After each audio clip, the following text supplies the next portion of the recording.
Black Myth Wukong has hit 2.2 million concurrent players on Steam alone, but not everyone playing is going to have a good time. This video will give you the best tips and tricks to prepare you for what's to come or help those already familiar with the game. I'll try to keep this as story spoiler free as possible, so let's begin. As you may know, your gourd, aka your healing flask, has limited charges, which is based on its type and its current upgrade level.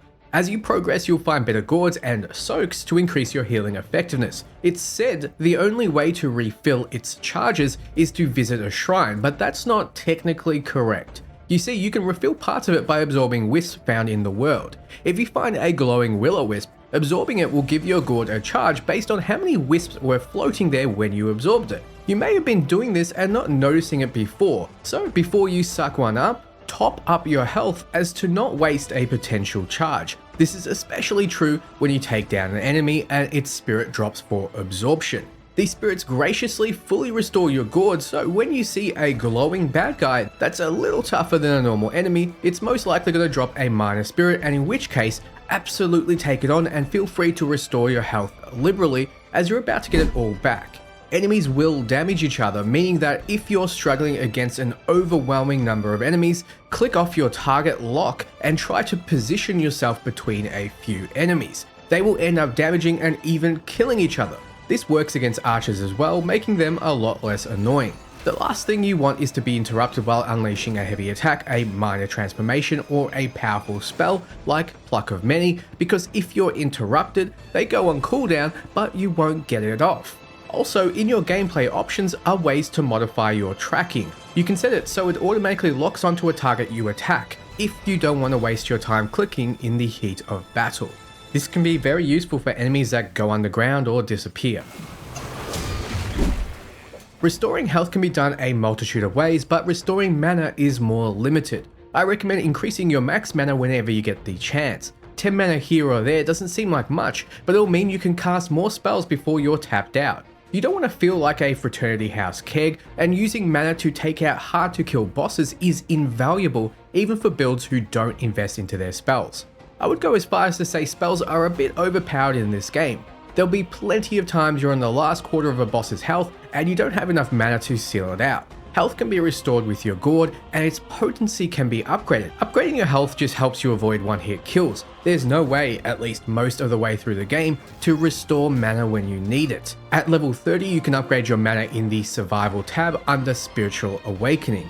Act 2, once you beat the target boss and gather an item to venture below his temple, you'll be able to upgrade your mana further by using Mind Cores at the Forge. You'll also find some other means. Definitely consider it.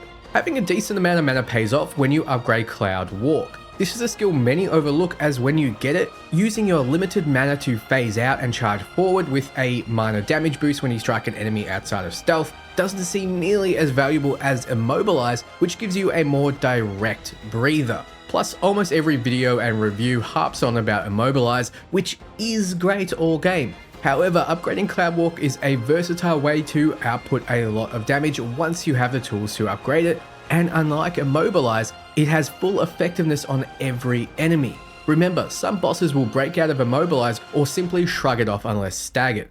There was one in particular that would not only break out, but turn to gold, stopping my attacks completely. So, you can use Cloud Walk to avoid enemy attacks, as they will attack your clone. You can use it to reposition in stealth or walk past enemies, but ultimately, when you upgrade it to Thunder Strike, which lets you charge up a heavy attack while invisible, a fully charged Smash Dance heavy attack while stealthed, which is multiplied by its first hit out of stealth damage boost. If you invest in criticals between your gear and minor transformations, you'll be outputting some serious damage, one-shotting most basic enemies and putting a dent in bosses, knocking most over. So if you want to focus on damage, Cloud Walk is the way to go. But what will really recharge you is turning on DLSS and true ray tracing. It will drastically improve your experience. I've been playing on my brand new MSI Project Zero build with an MSI GeForce RTX 4090 and it looks absolutely breathtaking. So the Trifroza 3 thermal design enhances heat dissipation, providing exceptional thermal performance and ultra quiet acoustics. The fans even switch off when the GPU isn't working hard, which is handy when I'm recording. Also, with Nvidia's Ada Lovelace architecture, I've been using AI enhanced video thanks to Nvidia Broadcast, along with other next-gen features. In a game like this where every frame counts, Nvidia's DLSS 3 can drastically improve your frames per second by using advanced AI to essentially fill in the gaps. I'm pushing frames into the hundreds even with full ray tracing on, which will make lighting pop more than ever. You'll also see much more immersive detail. There's one itsy bitsy problem though. Once you experience both of these, you're not going to want to play any other way, so thanks to Nvidia and MSI for sponsoring this video. And you'll want to sponsor the Foundations tab in your skill tree. It's true to its name because these are fundamentals you'll want to pick up first. Get at least halfway down the stamina line, mostly because you want to be dodging as cheap and easy as possible, since that's what you'll be relying on to, well, not die. Therefore, look at it this way, it increases your DPS because you spend less time being hit and more time doing the hitting. You don't need bold move, but if you see yourself getting a lot of perfect dodges, you can go further down. Though really, your points are better spent elsewhere, like the martial arts tree. I see some people recommend the staff spin, but if arrows are really causing you that much trouble, maybe just learn to tap the staff spin as they hit you, then sprint towards the culprit, or position well like discussed before. So in my opinion, you don't need to go down the right side of the tree at all, but the left is a must get, in my opinion. You'll be mixing in a lot of light attacks all throughout the game. These aren't flashy skills, but you'll miss both the stamina and martial arts trees if you ever take points out of them. Then we have the survival tree. I found myself splashing in points here and there, grabbing extra mana, extra critical hit chance, and health. When it comes to staff stances, pick one and travel down until you have focus attack 4. You really want 4 focus points as you can unleash the strongest heavy attacks with it. Your stance is your personal choice, though I like smash stance for the damage, as it seemed to output the most. Once you have these core skills, points can go anywhere you choose. I played around with maxing out transformations, and though it can be fun having long duration transformations, you don't miss much not having points invested into the tree. It's expensive and there aren't that many transformations in the game, and you can do just fine without it. I recommend putting points into spells instead, which always give you bang for your buck. Explore, explore, explore. Before moving on, see if you can discover secrets of the area and fight the secret or side bosses. You only get one time to have your first experience, and unfortunately, if you play through the main path and come back later, you'll be over-leveled and the bosses will be a cakewalk. Also, you'll be under-leveled on the main path with far less options, including items, vessels, and spirits. Doing these secret obsession side missions is the only way to get vessels, which have powerful activatable abilities that use ki. These usually align with the Act's final boss, for example giving massive fire resistance in Act 1, it just so happens that the final boss uses fire.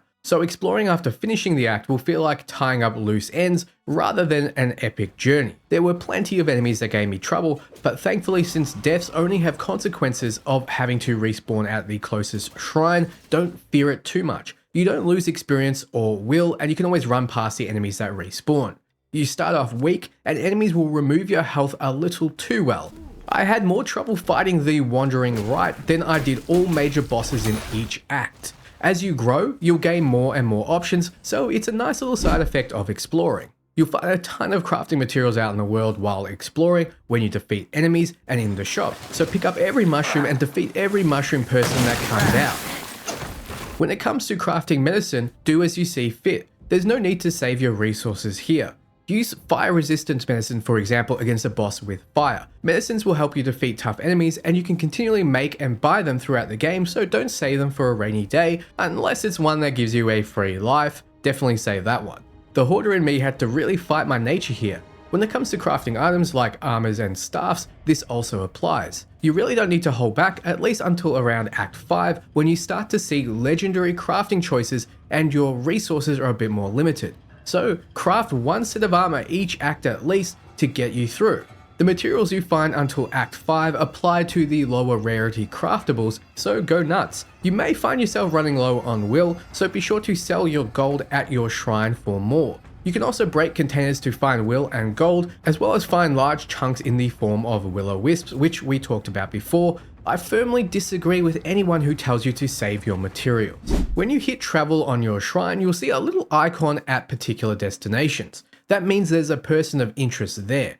Shen in Act 1 is one of them, and you should return to him often in order to upgrade your gourd, aka healing flask, which gives you more charges. I can't stress enough how valuable this is. So if you're having trouble with a boss, perhaps port back and see if you can't upgrade your gourd or your stats at the forge, or even upgrade your gear and weapons. Don't forget that you have these options. Finally, you really need to go all out against bosses. Use every spell, vessel, and transformation. I usually open with a dodge, then a spell, then get in some light attacks, and if I can manage, fully charge a heavy and get that off for massive damage. That usually staggers the enemy. Yes, fully charging a heavy attack does far more damage than mixing a heavy attack into a light combo, but this is a lot slower and can be interrupted. So Cloud Walk is your best friend like mentioned. Use your transformation ASAP because it's on a cooldown rather than using a limited resource, so you'll get at least 2 uses out of it each fight if you transform early. Don't be afraid to mix in medicine uses mid-fight as well when you have a second. It's not easy to train your muscle memory, but extra health or crit can really help. Obviously, when suffering from an elemental condition, popping the associated medicine is also invaluable too. And that's everything. What do you think? If I missed anything, I'd love to hear it below. Thanks for watching, and for everything RPG, you're in the right place. Ciao friends.